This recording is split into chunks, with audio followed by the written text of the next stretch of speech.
So good morning, good afternoon, welcome across Canada, the US, and beyond. Today, we've got a truly international audience for what should be a very exciting program here with us at Exploring by the Seat of Your Pants.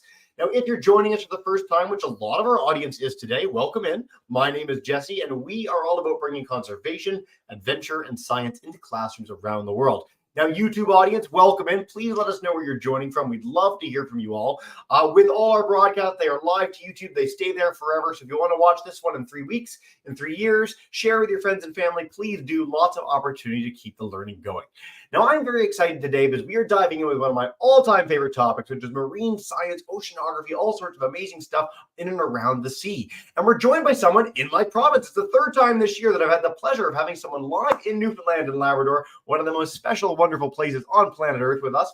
And we're talking with Gina Doyle. Now, she is a scientist with Fisheries and Oceans Canada. She has been involved in pretty much everything. She's a scuba diver. She's helped build underwater robots. She's working on making sure that the new fleet of research vessels for Canada is as fantastic and capable as possible. So I'm really excited to turn it over to her, highlight some of her amazing career adventures. Honestly, it's tough in this job sometimes having people on that are vastly cooler than me in every regard every single day. It's kind of exhausting, but that's okay because you're here for them. So I'm going to turn you over to Gina. Thank you so much for joining us today, Gina. And now welcome to the broadcast. Thank you. Thanks for having me. Yeah. Thanks to everybody who joined today. I hope we have some fun and learn a few things. So I'm Gina. I'm just outside St. John's, Newfoundland and Labrador. So I'm on the east coast of Canada here. And I just wanted to talk to you about exploring the ocean. So there's a lot of different ways that we can do this, and we don't have to necessarily have a job that works with the ocean. We can do a lot of fun things to learn more. So, just a little introduction to me. I'm a marine scientist. I work for the Canadian government, so DFO is the department. And I just really love the ocean. I always have. I've always wanted to spend as much time as I can on it, in it, underneath it, learning more, exploring, having fun. So, right now, I'm working with the Canadian Coast Guard. We're building a bunch of new boats. And the idea is we want to make sure that all of the boats can do science research in the ocean all across Canada, so in the Atlantic and the Pacific and the Arctic and the Great Lakes. So I'm helping them make sure that the boats that we build have the ability to do science and make sure that they have the labs that they need and the benches and all of the scientific tools. Before this, I helped plan fishing research, but I've spent most of my career as a lab technician. So I'm going to talk to you a little bit about what that means. But basically, I've spent most of my job working in, on, around the ocean and learning about it in different ways. So I'll start with where I am right now, and I'll talk to you a little bit about my job, and then I'm going to go back through how I got to where I am right now. So this is me um, looking at the new boat that we're building. It's in Vancouver, and so you can see the big boat. It's kind of all put together. We build boats right now like we would put Legos together. We build all the little pieces, and then we put the pieces together. We make bigger and bigger pieces, and eventually we end up with a boat, which is really neat. So we're working on a boat, and we're putting a lot of the different lab equipment in there to make sure that we can do science at sea. This boat is going to do oceanography research, so I'll talk to you about what that means. But it's quite a large boat. It's got a lot of capacity. It should be in the water within about a year. So we're doing a lot of work right now to make sure that this boat can do all of the amazing research that the government does. So how did I get here? It's been a long path, but I started by studying science in university. And you can do a lot of different programs that will help you land in marine science. So you can do physics, you can do math, you can do business, you can do a lot of the trades because we need tradespeople to build boats and do research too. So I did a marine biology degree, I did a master's degree. So this is just a few photos of some of the things that I did when I was in university. So I was, some of the work that I did, I was scuba diving and snorkeling. We were driving around in boats. We were doing little experiments in tanks. So we did a lot of different things. We did lab courses. So this is some of the courses that I did. These are what we call field courses. So you actually go out and you basically crawl around in the muck and pick up seaweed, and you're crawling around on the beaches, picking up little sea creatures and seashells. It's a lot of fun. So we spend a lot of time. These were summer courses, but they taught me how to drive a boat. So it's the first time I'd ever really, spent much time on the water like that. But they actually get you down on, picking things up, and they tell you what things are. And that's something that I'd always wanted to do. I always wanted to know what the things were. When you pick up a shell on the beach, what is it? It was the first chance I got to have someone like walk me through all those things. So that was a lot of fun. But having a degree and having education isn't enough. Sometimes you have to have other background and experiences. But also, not everybody's going to work in marine science. Some of us just want to do it for fun on the side, as an interest. And I always wanted to be a marine biologist. I always wanted to study it, but I was told by like most of the adults in my life when I was growing up that there were no jobs and you might as well want to be an astronaut. Like it's not many people get to do it.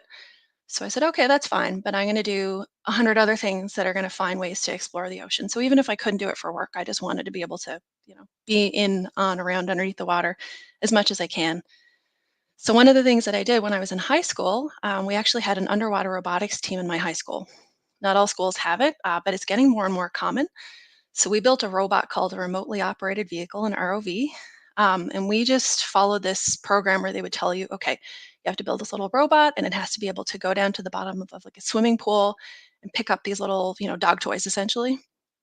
Um, Turned out my team was really good. We got to go to a couple of competitions. So on the bottom left there, we're actually at NASA, which was where the astronauts were training before they go into space. So that's the tank that they train in. That's the swimming pool called the Neutral Buoyancy Lab. So this was in Houston. So this little team from Newfoundland, we built this little robot. We went down and we won this competition. We did really well. So it was a lot of fun. And we also got to see, so the picture on the bottom right, if you see that big yellow thing in behind us, that's a big undersea robot. So that's some of the big robots that oil and gas use. So if they're doing work in the deep ocean, they don't necessarily have people go down, they have robots go down. So we got to see some of the bigger robots that the engineers were working with. And as a marine biologist, that was really interesting because like there's so many different things that we do with these robots. And this is just something that I did for fun. Like I was doing this on the weekends, hanging out with my friends, building robots and getting to do these really cool competitions and travel for something that was just out of interest. And it turned out that looked really good when I was trying to get a job in marine biology because they were like, "Oh, you really like technology. You have an interest in these things." So they like that. Something else that I was always really interested in was learning to scuba dive. Growing up in Newfoundland, the water's pretty cold here, so learning to scuba dive here was a bit interesting. I did my open water scuba dives on New Year's Eve. We had to jump in the ocean. There was like a little bit of ice on the surface, very, very cold. But we have gear here that keeps us warm. But what I mostly do now is scuba diving on vacation. I did scuba dive for work and for school a couple years.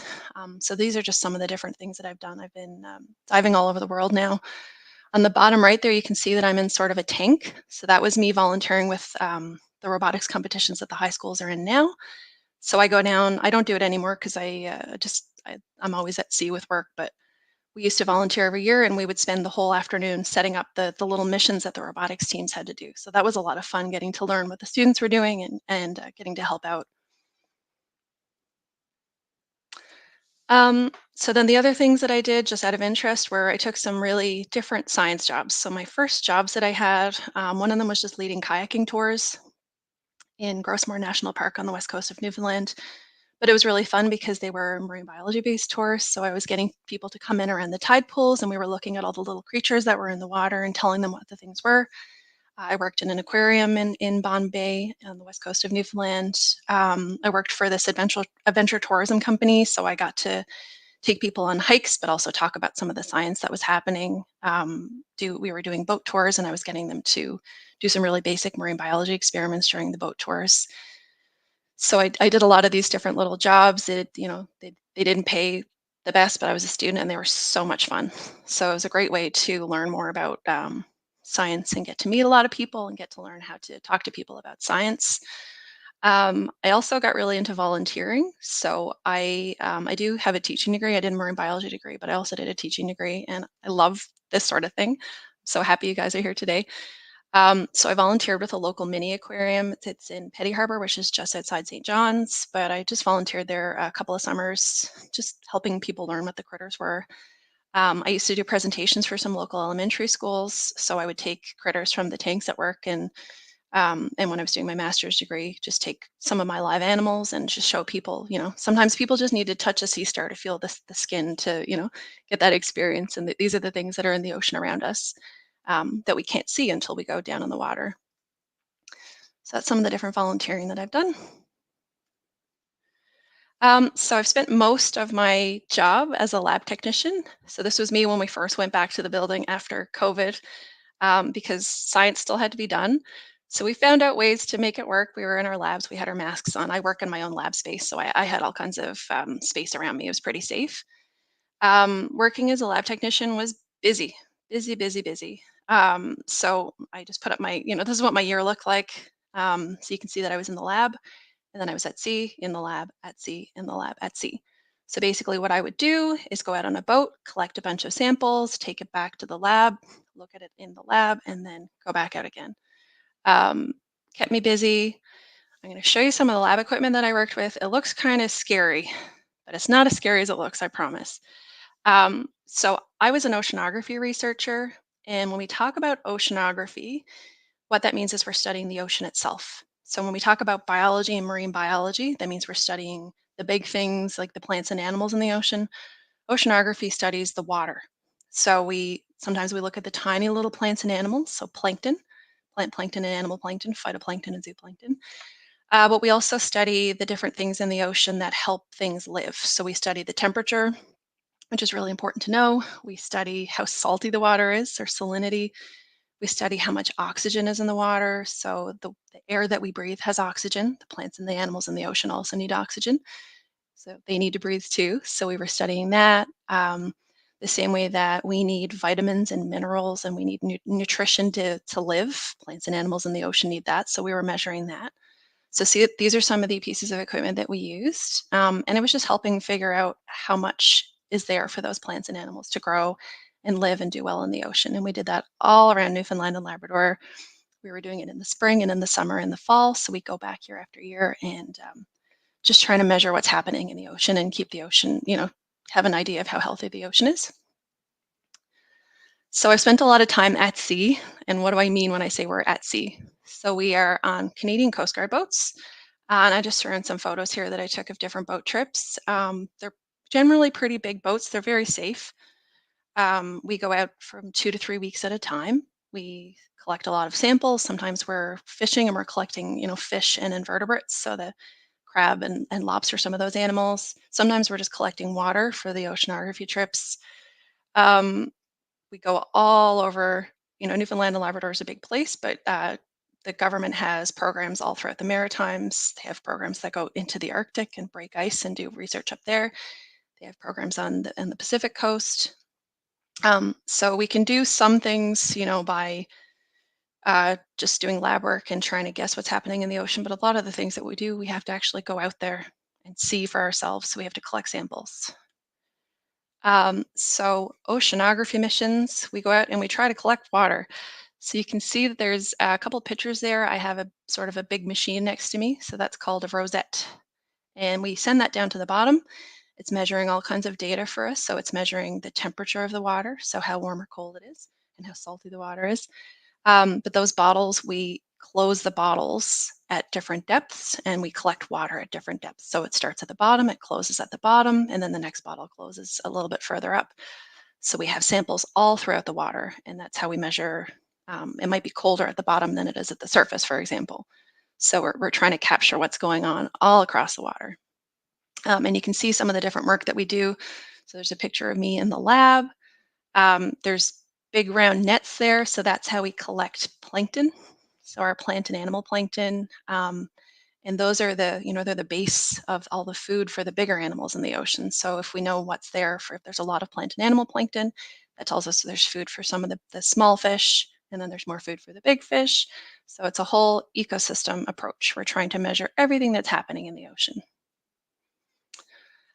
So it's just a couple of pictures of my coworkers. So we work in all kinds of weather conditions. We work year round, so we're out there sometimes in storms.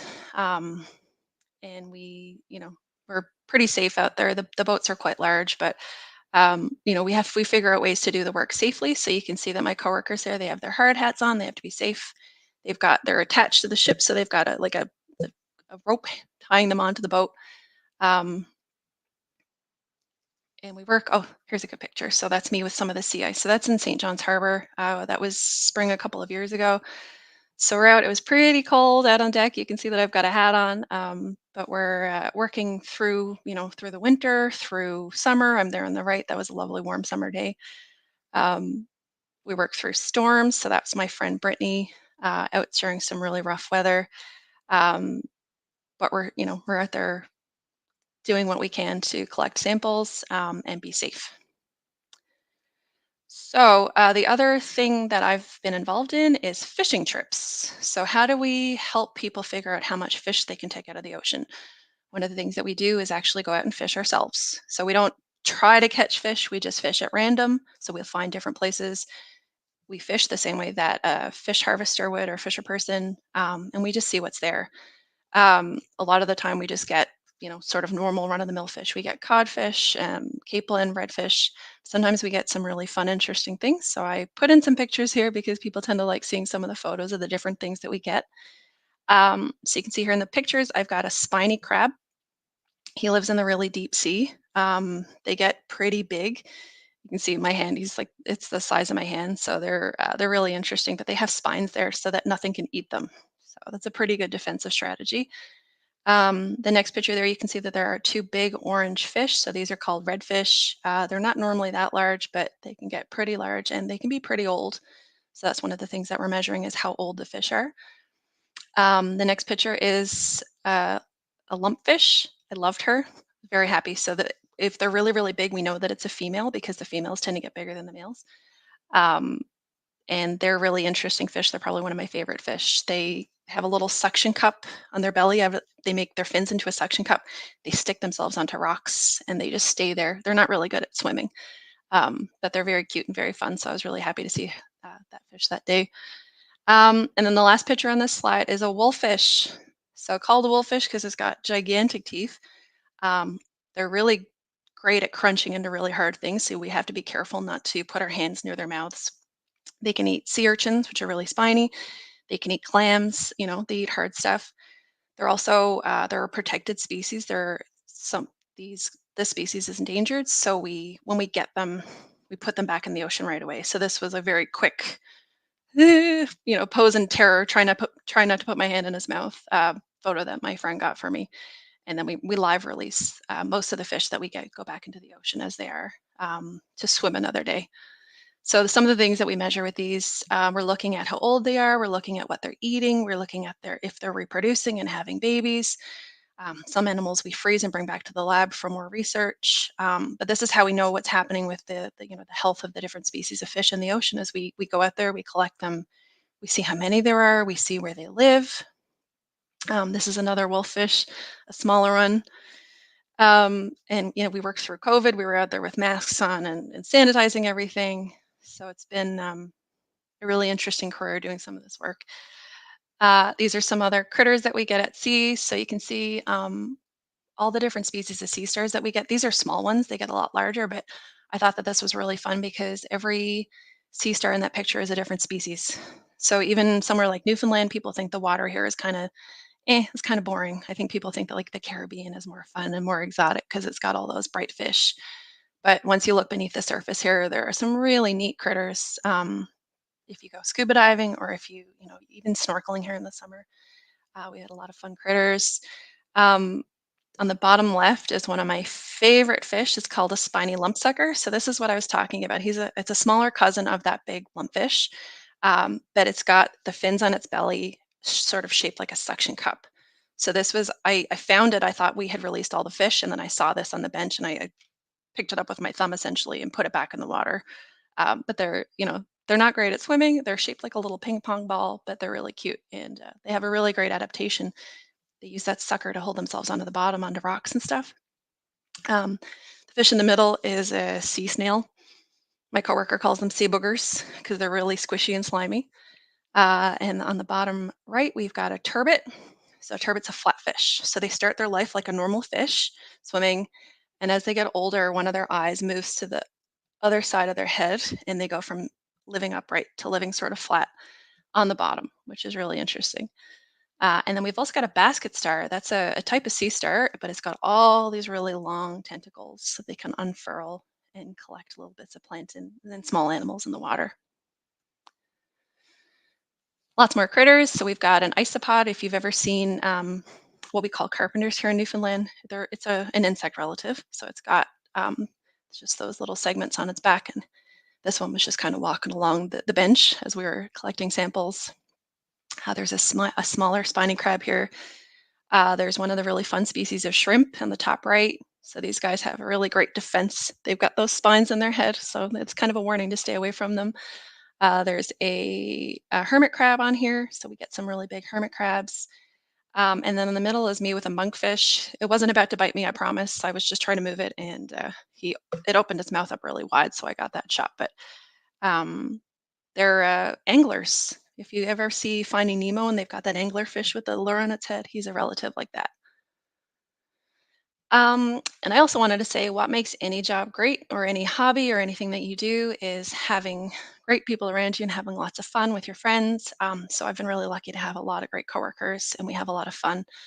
Um, and we spend all this time in the lab together, then we spend all this time on boats together. So we try to make it fun where we can. We have like we do Secret Santa on the boat. We do crib tournaments, so like board games. We bring out puzzles. So even when it's rough out there and we're out there for long periods of time, we have a lot of fun. Um, so I've worked with a lot of the same people over and over again, but they've made it a lot of, you know, interesting trips and really fun trips.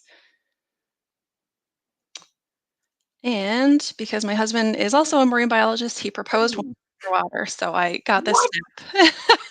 How cool is that? Wow, Yeah. Gina.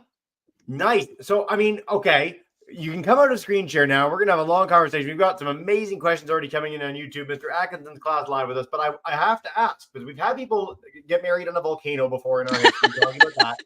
So he proposes underwater. So Yeah. let's walk through this because it's the first in our history. So swimming up, is there a ring involved, or is it just like some There handshake? was. Like, would you like to do this or And what? I got mad at him. So we were going to the Caribbean on vacation. So we Yep. flew from St. John's to Toronto to Grand Cayman to Little Cayman, which is in the Cayman Islands. He had bought a ring before we went. He Yep. didn't tell me he had it stuffed in his wallet. He just flew with a ring in his wallet. And when we went to go scuba diving, he put the ring in a toothpaste, like our toothbrush case. So the plastic cases, Yep. and he put that in his pocket and had it scuba diving. So he was pulling on my fin, and I had my GoPro. I was trying to get a video of this fish, and he kept pulling on my fin. And I turned around and I said, "Go away! You can hear me in the video." Um, but then I look, and he's got a ring in his hands over the bottom, sandy bottom. So I freaked out. I didn't know what to do. I just kind of swam away, Cool. and then I turned around a few minutes later and nodded my head because I guess.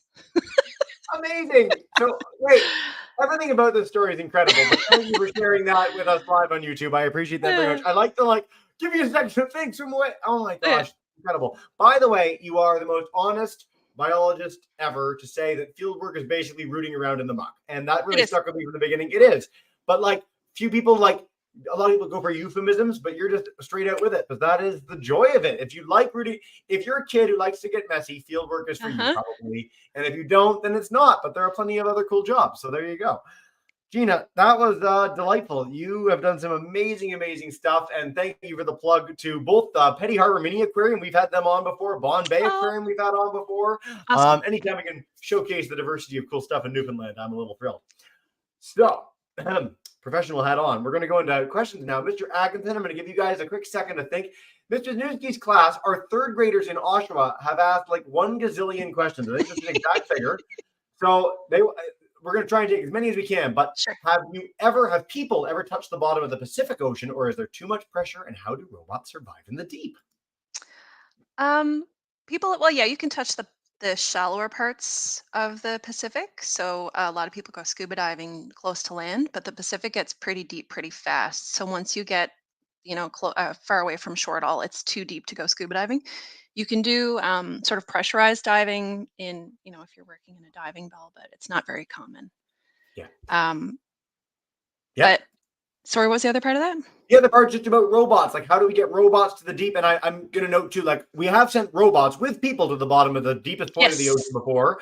Yep. We've done that several times now, which has all pretty much happened in the last few years, which is exciting. But Yep. how do the robots survive? What's going So on? the robots that we were building don't have people, but they have a cable attached to them that they call it a tether, but it's attached to the boat that they're working from. So they'll have a technician whose job it is to drive the robot because they have little propellers on them. They put the robot in the water and then they have a pilot, they call them. A friend of mine does it for a living. It is a really neat job. They get to go Yes. out on these boats, oil and gas platforms. They put the robot in the water. They have a camera that's showing them where they are. And the robots often have little hands so they can move things around, they can pick things up, and then it's connected to the surface with this cable. So it takes the cable with it. And then once they need to pull it back, it can turn around and pull, drive itself back to the boat. We've been doing a lot of programs lately with the RV Falcor and the EV Nautilus. So we've been featuring some of these robots like Sebastian. We've had the So cool. Alvin on several times, and Alvin's like the coolest robot of all time. It's With amazing. yeah. So our classes, if you aren't familiar with these robots, head to our YouTube channel. Lots to explore there, but there's some really they build them to withstand the pressure. Certain animals can Yep. withstand the pressure. We can build things. It is very challenging to build things that can go to the bottom of the ocean and the deepest points, but we're pretty amazing species. So, Mr. Atkinson, I'm going to head to you guys live. If you've got a question for us, come on up. Nice to have you in Barrie, and come join us and take us away. Hey, guys. All right. Hello. We have Nolan here in the dark. He has a question. Hey, Nolan. Hi. Do you have a machine to find and help cure sharks or whales of illnesses in the ocean? Cool question. So I don't work with sharks and whales. I know that some of my coworkers do though, and they tag them to try to track where they go. But a lot of if they have health issues, there are specialty vets whose job it is to help work with sharks and whales. Unfortunately, we don't want to stress them out. So sometimes if they're sick, it's kinder to either just keep an eye on them. I know they've removed like tumors and stuff if they get really, really sick, but a lot of the time it's kinder to them to just leave them in the ocean because they're Yeah. scared of humans, and if we touch them, they get really, really stressed out. Yeah. If they're in if they're in a somewhere like SeaWorld, it's a different story. They have a lot of vets, who take care of them full time. Yeah, we've never had that question in the history of broadcast, so thank you for being so animals. The one example for sharks and whales that you will see sometimes is if they're tangled in nets. If people identify Yes. an animal that's caught in a net, we will go out and cut that net away and let that animal free. But as a quick follow-up to one of the coolest scientists we had on it's like a 30-foot pole with a catcher for snot, so that when the whale comes out and blows over the top, they caught Yeah. the snot, and they do that to see how healthy they are, which is Whale really, boogers. really Yeah. cool. This has been a very fun Gina, you come back anytime. You're hilarious. There's so many questions from our Oshawa crew, but a follow-up to the robot to the bottom of the sea. Would you go to the bottom of the ocean if offered? No. Really? I Why love not? scuba diving because I don't know. I want to be able to see stuff up close. The robots that go down to the bottom, you're in like there is a viewing glass, but you don't see a whole lot. So I really like scuba diving. We just spent like a month scuba diving in Indonesia. We were in the water 2, 3 times a day. There's so much sea life there. So I like being able to see things up close. I'm much more about like the critters. I want to I'm see gonna all of put a name on screen for everybody. So Gina and I are both lucky to be scuba divers. She's done a bazillion times more than I have. But when you're 8 years old, you can start on the path of being a scuba diver with Bubble Maker by Patty. So Patty is the group that like registers all the scuba divers in the world. At 8, you can start on that path, no matter where you live. You don't need to be by an ocean. You can be by a pool, and they will start you on that. It is like black magic. It's the coolest thing ever to be able to breathe underwater. It shouldn't be possible, but it is. Everyone can do that in their lives. It's very, very cool. We're going to take one more quick one on YouTube. And again, if there's other YouTubers that don't want to be shy, please do share questions. And we'll head back to Mr. Atkinson in a minute. So many questions. Ooh, okay. They're doing a STEM project about oceans and pollution. How does pollution affect ocean life? And does plastic pollution impact oxygenation for living creatures? You guys are like quite the grade threes. Oh my goodness. Yeah. So studying oceanography, we do measure, not necessarily directly measure pollution, but we do track the changes that are happening. So things like if there's a lot of fertilizer from farms that gets washed into the water, the energy from the fertilizer sometimes will make plant plankton just like explode. There's so many of them, they chew up too much of the oxygen, and then there's not enough oxygen for the fish in the area, and the fish die. So we measure things like that because it's a direct thing that we can measure. There are groups here that measure, like they try to mitigate or help impacts from oil and gas spills. But my background has been more in looking at what's happening and where. So if we go into an area and there's no oxygen at the bottom, we start to look at why. So is that there's no, is there not enough water coming into the area? Was there a lot of, fertilizer or runoff? Um, and we look at the relationship between, if there's not much oxygen and the water's not very salty, what happened? So we're more looking at the sort of the bigger picture as opposed to like, was it specifically pollution? But you can see it immediately. Like you'll have, Yeah. just for an example, we get these ponds that bloom with, they'll call it a toxic algae bloom, but it's just algae that grow really, really fast if someone dumped pollutants, chemicals, whatever. And a lot of the time it's just because someone made a boo-boo. They put the wrong thing in the wrong pond, and then the fish in the pond die pretty Yep. quickly. No, I'm really glad you went into the detail with that. That's, Sorry. no, truly, I'm not being sarcastic. Like it's true. It's fantastic. There's a lot of challenges for marine life right now, whether it's climate change, pollution that we're dumping into the ocean, overfishing. Like there's a lot going on. It can seem a little overwhelming sometimes. And I always like to highlight that there are a lot of amazing, amazing people for our kids that are either seeking to understand those challenges or seeking to mitigate them all around the world. So it's a very interesting time to be alive for our kids today, because there's a lot of things that we really need to work on to make the world a better place. And I think a lot of people are doing that. We feature people on our broadcast, but it's worth noting that there's nothing to sugarcoat about it. There are a lot of things that are going on to impact marine life right now. So thank you for the question, guys. Mr. Atkinson's class, we're going to head back to you. Come on in the dark. Okay, we got one from Oliver here. Hey, Oliver. Hi. How's your job affected you? Do you feel more empathy for the ocean and the sea life in it? Amazing question. That's a really good question. I do, because so we were out, for example, a few years ago. We're on the Grand Banks, and the water where we were, so it's like south of Newfoundland. The water is known to be really warm there, but we were out in the fall and it was supposed to be 10 degrees and it was 20 degrees. And we were all just upset. I don't know how else to put it. It was like the water is so much warmer than it should be. And just knowing that that means that some of the plant and animal plankton that should normally live around there can't survive those temperatures. So they're moving and living in different places, and that starts to affect the fish. I've also got family, and my husband is from a fishing family, but we have family that are directly impacted by the fishing industry. So we want to do everything that we can to make sure that there's fish there, for the diversity of the ocean, but for the sustainability of living in Newfoundland. There's not always a lot of jobs here, so we want to make sure that people who work with these things have jobs.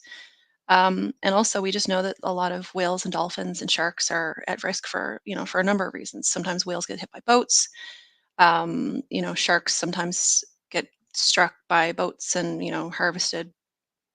um, it just makes you really conscious of what's going on in the ocean. And for me, the biggest thing is that everything is connected. Like the whole ocean is one big living, moving, breathing ecosystem. Everything is related to everything else. So we have to care about every part of it. We have to care about the tiniest little plant plankton that you can't see, because that's what's feeding the animal plankton, which is what's feeding the small fish, which is what's feeding the bigger fish, which is what's feeding the sharks. So everybody's connected. Yep. That's a beautiful question. Thanks, Oliver. That was fantastic, man. We're going to head to a great follow-up question on YouTube. If a fish is endangered, can it just move to another area in the ocean to live? I love this question. We get this from adults a lot too. Yeah, if it has the right habitat, the right temperature, all the right conditions, they can move around. Um, One of the problems is that humans are really, really good at finding where fish are. So it's not enough for them to move on their own. They need our help. So one of the things like that the government does, a couple of my friends, they work with endangered species, and they're always finding ways to make sure that if we know that a lot of them live in one area, for example, they'll close off that area to fishing, and they might close it off to boat traffic. So it might be a full protected area, marine protected area. So we're trying to actively give them places where they're safe, where they know where they live. And especially for things like coral and sponges, they can't move. They're attached to the bottom. So we have a couple of areas off Newfoundland, but the government right now is putting a lot of money and time into trying to create more of these refuges, these safe places for things to just live, and we know they're not going to be bothered. Yeah. I think it's always worth noting when we get questions like this, thinking about people versus other animals too. So people can live anywhere because we can build structures to help us live. We can have clothing to help us live. So it doesn't really matter if it does matter, but a person can handle a really wide array of temperature changes, whereas fish are more narrowly defined. And so you'll see that fish literally won't cross currents because it's a few degrees colder for them or a few degrees warmer. So that is a barrier. Like we think of the ocean, it's like, oh, it's ocean. You can go up and down, you can go left and right. It doesn't matter. It really does matter to a lot of the fish there. So as these sort of habitats change, a lot of things end up having to live in different areas or not able to live where they previously lived before. So we see this on land too. It's really noticeable in the ocean. And I really love when we get this question. So thank you very much for that. All right, Mr. Atkinson's class, you two are amazing. We've got a whole bunch of others on YouTube. If you guys do want to chime in, please do. Oh, we do have one. You know what? There you go. Actually, I'll say that one to last because it's a perfect wrap-up question. So, Alyssa, I'm going to come to you to wrap up with that in a minute. Mr. Atkinson, come on back in. Hey, All guys. right. We have Callum's question now. Callum? Hi. How did you become an oceanographic researcher, and what is your favorite sea creature? No pressure. So I did a marine biology degree, so I studied more animals, not the ocean itself. But one of the things that I was really interested in is ecology, which is a really big word, but ecology is when we study how animals interact with their environment and plants as well. So I was studying biology, but I was more looking at like sea stars and what controls where sea stars live. So I started studying temperature, I started studying salinity, I started looking at the oceanography side of things, and I found that I just loved it. So even though I hadn't done that deliberately, I sort of stumbled into it, and I took a couple of jobs that focus more on that. And then I started doing lab work, and I loved it. I love lab work. I know it looks not as exciting working with machines. But nothing ever works, and it's always a puzzle. I really like puzzles, so I like troubleshooting. I've had to like rebuild some of my machines from scratch. I work with some really interesting samples. So I kind of stumbled into it and found that I really loved it and got a job. My favorite sea creature, oh my gosh.